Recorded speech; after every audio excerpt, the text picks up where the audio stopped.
నమస్తే రమగారు. నమస్తే జయ. రమగారు, ఎప్పుడు స్టోరీలు చెప్తూ ఉంటారు. అనేక రకాలైన హెల్త్ టిప్స్ కానీ టెంపుల్స్కి సంబంధించి అసలు ఇది మాట్లాడుకుంటున్నాం, ఇది మాట్లాడుకోవట్లేదని లేదండి రమగారు. మన ఇద్దరం అన్ని మాట్లాడేసుకుంటున్నాం. కింద కామెంట్స్ కూడా వచ్చేస్తున్నాయి, ఇది కూడా మీరు మాట్లాడేస్తారా, ఇది కూడా మీరు చెప్పేస్తారా అని. మీరు డాక్టరా? మీరేం పట్టించుకోవద్దు రమగారు, అసలు అలాంటివి పట్టించుకునే వద్దు. మనం డాక్టర్ని కాదని ఏమీ మాట్లాడట్లేదు, మీకున్న అనుభవాన్ని చెప్తున్నారు. అయితే ఈరోజు నాకు ఏం అడగాలనిపించిందంటే, 30 నిమిషాలలో నొప్పి లేకుండా వేడికోస్ వెయిన్ చికిత్స ఆవేశ హాస్పిటల్ హైదరాబాద్. అసలు మార్నింగ్ నుంచి నైట్ వరకు మీ దినచర్య ఎలా ఉంటుంది, ఏం చేస్తారు? అందరిలాగానే ఏముంది. నాకు ఇన్ని స్టోరీస్ చెప్తారు కదా, నేను ఎప్పుడూ మీకు కెమెరా లేకుండా అడుగుతాను, ఆఫ్ స్క్రీన్ అడుగుతాను కదా, ఇప్పుడు ఆన్ స్క్రీన్ అడుగుతున్నా. ఇన్ని స్టోరీస్, ఇన్ని టాపిక్స్, మీరు ఎంత వర్క్ చేయాలి ఇంట్లో కదా, చేయాలి. టైం ఎలా మేనేజ్ చేస్తారండి? ఇంట్లో మనకి పనులు ఉంటాయి, పిల్లలు, మగపిల్లలు, వంట కానీ మీకు పెద్దగా హెల్ప్ఫుల్గా ఆడపిల్లలు ఉన్నంత కాదు కదా. అసలు మార్నింగ్ ఆడపిల్లలు ఇవన్నీ కాదు రమ్మ గారు, మార్నింగ్ నుంచి చెప్పండి, అసలు మీరు ఏం చేస్తారు, ఎన్నింటికి లేస్తారు? 6:30, 7 మధ్యలో. ఇది వరకు బాగా ఎర్లీగా లేచేదాన్ని జయ. ఒక సంవత్సరంన్నరగా కొంచెం హెల్త్ డిస్టర్బ్ అయింది. మెనోపాజ్ ఇష్యూస్ వస్తాయి నా ఏజ్ వచ్చేసరికి, న్యాచురల్లీ వచ్చేవి, అందరికీ వచ్చినట్టే. అయితే వాటిని బీట్అవుట్ చేస్తూ ఉంటాను నేను. మామూలుగా ఈ స్టేజ్లో అందరికీ డిప్రెషను, విసుగు, జీవితం మీద చిరాకు, పక్కనున్న మనుషుల మీద ఇష్టాలు, విసుగు చాలా వస్తాయి. నాకు కూడా వస్తుంటాయి. ప్రతిసారి దాన్ని రాత్రిపూట దాన్ని తోసేస్తానన్నమాట. కాస్త ఎక్కువ బాగా నిద్ర పట్టకపోతే, రాత్రి బాగా పడుకోలేదు, మధ్యలో మెలకు వచ్చేస్తే కొంచెం లేటు, బాగా నిద్ర పట్టేసిందంటే 6, 10, 6, 5 అలా లేచేస్తాం. ఓకే. అయితే ఇది వరకు చేసేవాళ్ళం కాదు, కానీ ఇప్పుడు ఫోన్లు చూసుకునే గోల ఒకటి ఉంది కదా. ఈ పొద్దున్నే 6ంటికి లేచి ఫోన్ మాత్రం తీయను నేను. 6 గంటలకు లేస్తే ఏదో ఒక తలుపు తీసి కాస్త గాలిని ఆస్వాదించడం ఒక 2 నిమిషాలు. అమ్మయ్య దేవుడా, ఇవాళ మంచి అవకాశం ఇచ్చావు.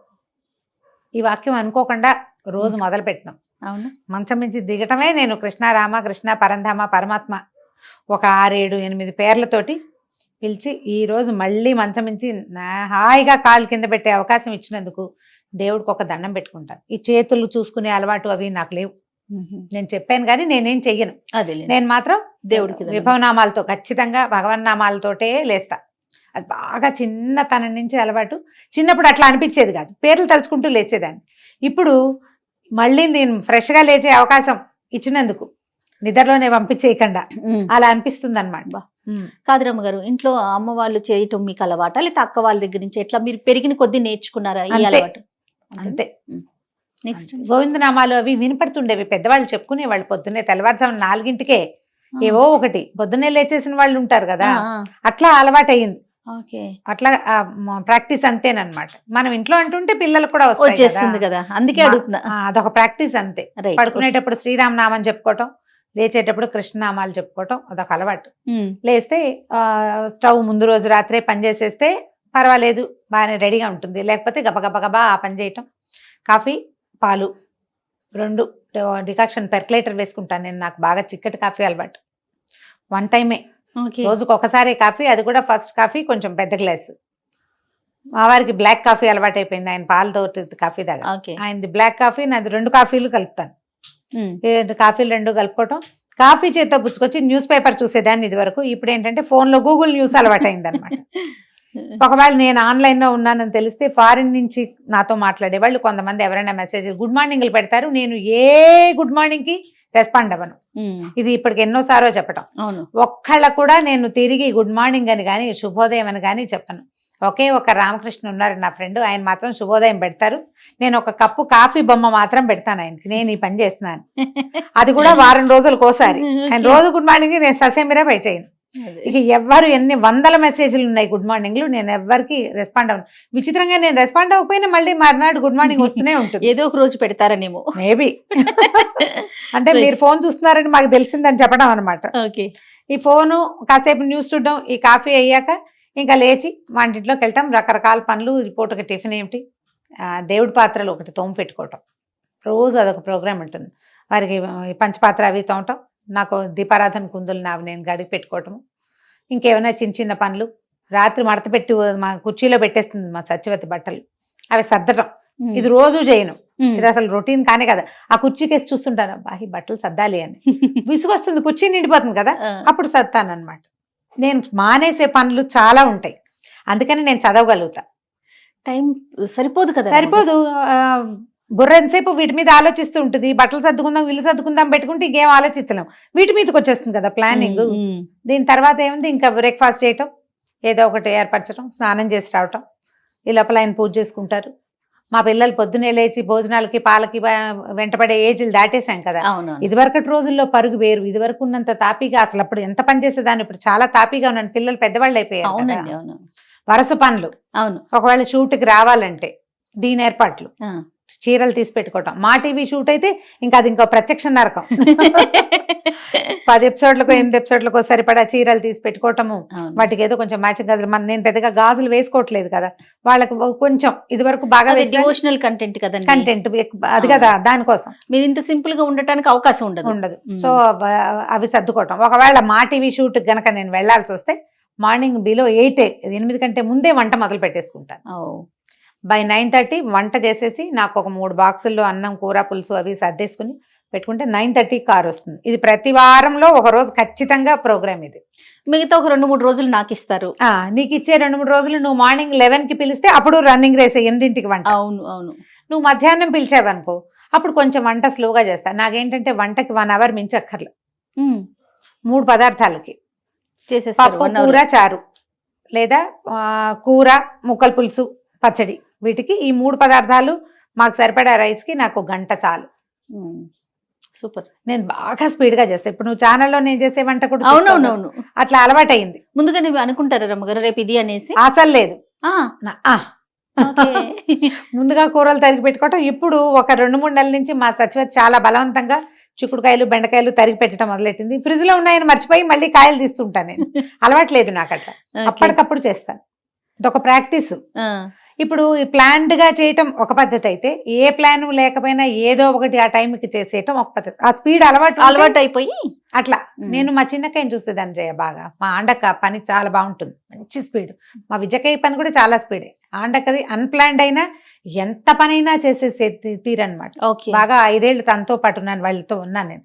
6th to 10th క్లాసు మా చిన్నకాయ దగ్గర ఉన్నా.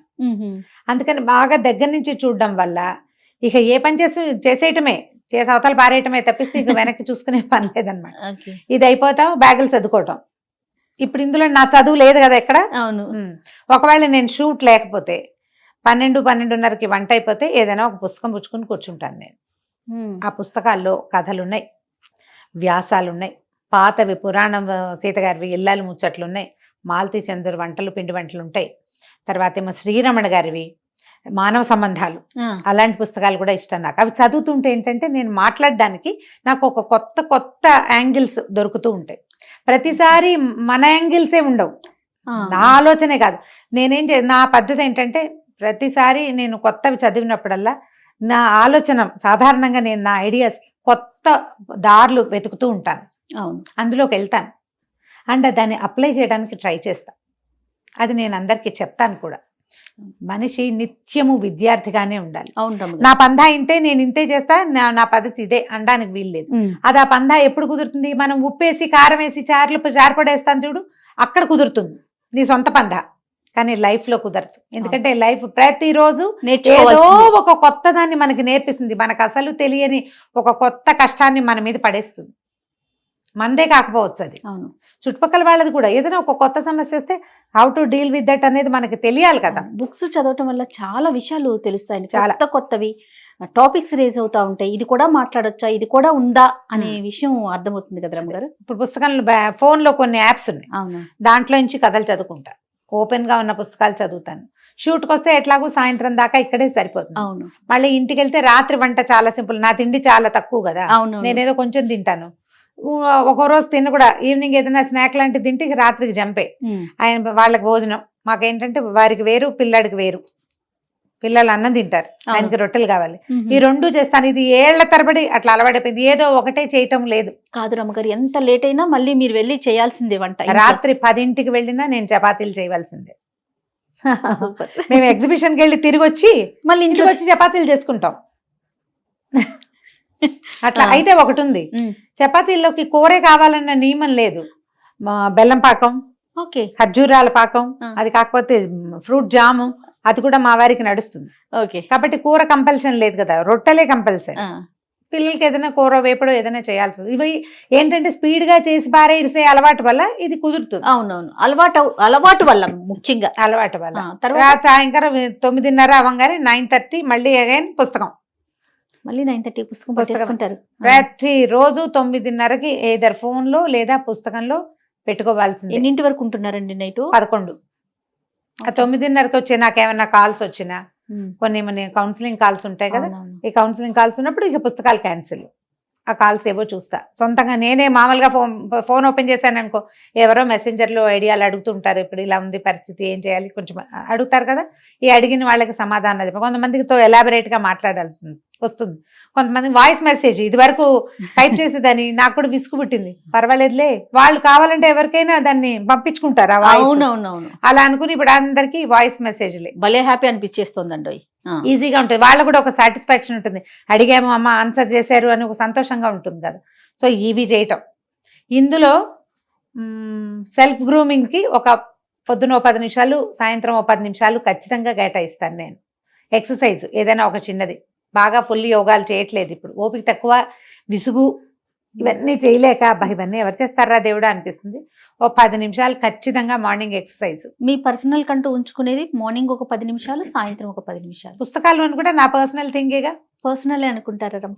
అంటే ఇప్పుడు కాదు రమ్మ గారు, మాకు వచ్చి చెయ్యకపోయినా, మీడియా కాకపోయినా మీరు పుస్తకాలు చదివే పద్ధతి ఇదేనా పందా? మరి నేను చదవకపోతే నాకు ఇన్ని విషయాలు ఎలా తెలుస్తాయి? ఇవాళే తెలుసుకున్నానా? నేను ఏదైనా కొత్తగా తెలుసుకున్న మ్యాటర్ లాగా అనిపిస్తుంది? అనిపించదండి, అసలు ఆలోచనే లేదు. ఎప్పుడు పుస్తకాలు ఉన్నాయి జయ నా జీవితంలో. నా 5వ ఏట నుంచి పుస్తకాలు. నేను స్కూల్కి వెళ్ళడం మొదలెట్టడానికి ముందు నుంచే చందమామ ప్రవేశించింది నా జీవితంలోకి. ఎప్పుడు బుక్స్ ఉన్నాయి. పుస్తకాల వల్ల నేను ఎన్నో దొంగతనాలు, పొరపాట్లు కూడా చేసే చిన్నప్పుడు. పుస్తకాలు పిచ్చి, అంత పుస్తకాలు పిచ్చి నాకు. మా ఇంట్లో ఉన్న పుస్తకాలు కాదు, అది ఎక్కడైనా పుస్తకం దొరికితే చదివేసేయటమే, అద్దెకి తెచ్చుకుని చదివేయటం, లైబ్రరీకి వెళ్తే చదివేయటం, ఎప్పుడు చదివే. చేయలేదా? మార్నింగ్ నుంచి ఇంకా 11కి పడుకుంటారు అనుకుందాం, మళ్ళీ రొటీన్ అంతేగా. ఇంకా ఇదే జరుగుతుంది, పెద్దగా మార్పులే ఇందులో మార్పులు ఏదైనా బజార్ వెళ్ళటం, ఆ పూట సాయంకాలపు చదువులు గిదువులు ఏమి ఉండవు, ఎవరింటికైనా వెళ్తాం, ఆ పూట ఆ టైము దొరుకుతుందా మీకు? అది నా ప్రశ్న. కొంచెం తక్కువే చేయాలి కదా. నేను ఇదివరకు రెగ్యులర్ గా వారం రైతు బజార్ వెళ్ళేదాన్ని. వారంలో ఒకసారి లేదా 2 సార్లు ఏవైనా కొనడానికి. ఎంతసేపు అమీర్పేట బాగా తిరిగేసేదాన్ని ఫ్రీక్వెంట్. నేను అమీర్పేటలో ఎంతమంది చూసుంటారో, అవునంటారు అందరు. ఇప్పుడు ఈ మధ్య కాలంలో అసలు నేను రైతు బజార్ టైం పెట్టలేకపోతున్నా. సంవత్సరంన్నర అయింది నేను రైతు బజార్ వెళ్ళి. పిల్లలే ఏదో హ్యాండిల్ చేస్తున్నారు, లేదా బయట నుంచి వచ్చే. ఇప్పుడు కదా మనకి కోవిడ్ నేపథ్యం కూడా ఒకటి వచ్చింది కదా, దాంతో ఇంకా అసలు పూర్తిగా పోయింది. రెండోది, ఇప్పుడు నేను భయపడుతున్నాను కూడా. ఎక్కడికైనా బయటకు వెళ్తే కొంచెం జనం చేరటం కొంచెం ఇబ్బందికరంగానే ఉంటుంది. ఫ్రెండ్స్ తో వెళ్తే కొంచెం చికాక్గా అనిపిస్తుంది. అంటే ఎవరైనా పలకరిస్తే చికాక్ అని చెప్పడం కాదు, ఇది నాకే ఒక డెలికసీ అనమాట. నేను ఇలా జనాలతో గుర్తింపబడ్డము చాలా అద్భుతమైన విషయమే, కానీ నేను దాన్ని హ్యాండిల్ చేయలేకపోతున్నాను. అంటే ఫ్రీగా లేదనమాట, మొహమాటంగా. నా గ్రూప్ లో నాకు ఎంబరాసింగ్ గా అనిపిస్తుంది. మా అక్కయ్యలకి సంతోషంగానే ఉంది, కానీ నాతో వచ్చిన వాళ్ళు మా అక్కయ్యలు వాళ్ళే ఎక్కువగా ఉంటారు కదా, వాళ్ళు బాగానే ఉంటారు, కానీ నాకే ఒక చిన్న ఎంబారసింగ్ గా వీళ్ళతోటి నన్ను వాళ్ళ నుంచి సెపరేట్ చేసి. ఫ్యామిలీ మెంబర్స్ భలే మనకన్నా వాళ్ళకి ఎక్కువ బాగుంటుంది రమ్మగారు. బాగా ఎంజాయ్ చేస్తారు అక్కలు. మా వారు కూడా, మా వారి పిల్లలు కూడా బాగా ఎంజాయ్ చేస్తారు. మేము అక్కడ ఎక్కడికో వెళ్ళాం, గాన్గాపూర్ వెళ్తే అక్కడ వృక్షం కింద కూర్చున్నాం అనమాట. అశ్వత్థ వృక్షం చాలా బాగుంటుంది అక్కడ. అశ్వత్థ వృక్షం కాదు, ఏమనాలి దాన్ని, గుర్తు రావట్లేదు నాకు. మా స్వామివారిది చెట్టు ఉంటుంది కదా, మన దత్తాత్రేయ స్వామివారు ఉండే వృక్షం. ఐడియా లేదు రమ్మగారు నాకు. ఆ చెట్టు కింద కూర్చున్నాం, చుట్టూతా అన్ని గట్లు గట్లుగా ఉండి అందరు రాసుకుంటారు, చదువుకుంటారు. ఈ గురు చరిత్ర పారాయణ చేసుకునేందుకు వీలుగా దీపం పెట్టుకుని చదువుకోవచ్చు. నేను మామూలుగా నామాలు రాసుకునే అలవాటు ఉంది నాకు. ఆ పుస్తకం పుచ్చుకెళ్ళి అక్కడ రాసుకుందామని రాసుకుంటున్నా. ఎవరు అమ్మాయి అంటే మీరు రమారావు కాదండి. అందరూ మరాఠీ వాళ్ళు, కన్నడ వాళ్ళు. ఆ మధ్యలో ఒక అమ్మాయి ఇచ్చి పలకరించింది అంతే. ఇలా కాస్త కనపడుతూ ఉంటాయి.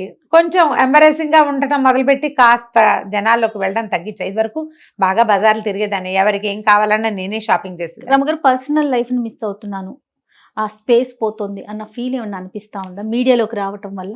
అంత లేదు. అంటే చాలా బిజీ అయిపోయారు కదండి మీరు, ఇటు అటు 2 చోట్లకి వర్క్ చేయటం. అవును. సో ఆల్మోస్ట్ స్టూడియోస్ లోనే ఉంటారు. నాకు తెలిసి వీక్ 4 days స్టూడియోస్ లోనే ఉంటున్నారు కదా. అట్లా ఏమన్నా అనిపిస్తా ఉందా? రొటీన్ లాగా అనిపిస్తుంది బోర్గా కానీ?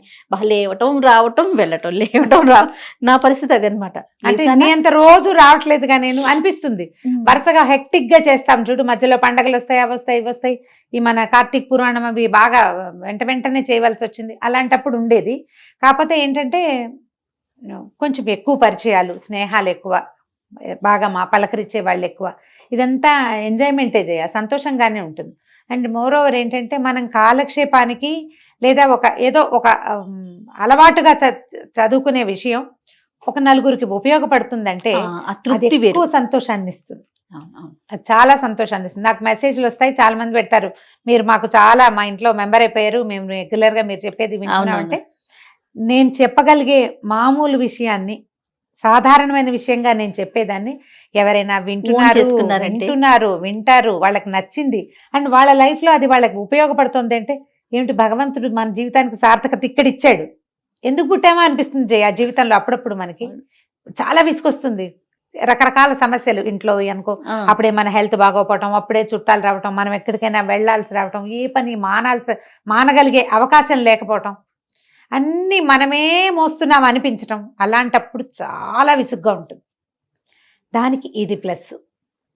ఇలా ఎవరైనా మన మాట వింటారు, మనం చెప్పేది ఒకళ్ళకి యూజ్ అవుతోంది అంటే అది ఎంత ప్లస్సో.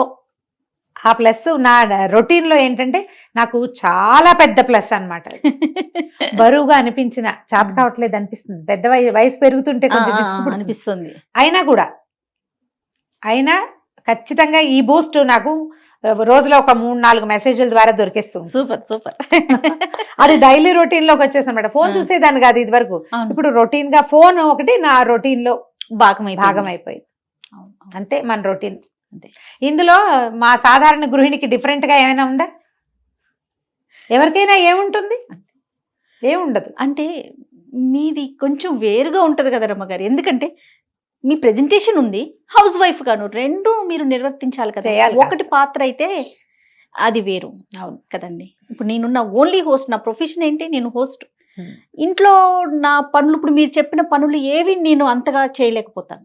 పొద్దున్న నుంచి సాయంత్రం దాకా నా ప్రొఫెషన్ ఇదే కాబట్టి ఇక్కడే ఉంటాను, నాకు సపోర్టివ్ గా అమ్మున్నారు కాబట్టి సరిపోతుంది. అట్లా మీది వేరు మాది వేరు ఉంటుంది కదా. అదే పిల్లలు చిన్నప్పుడు వేరే రకంగా ఉండేది, పెద్దవాళ్ళు అయ్యారు ఇప్పుడు. అంటే అప్పటికి మీరు ఇట్లా జాబ్ కానీ ఏది లేదు కదా. అవును, ఒక అవకాశం లేదు కాబట్టి. సో బాగుంది రమ్మ గారు, super. Thank you so much. Thank you. నమస్తే.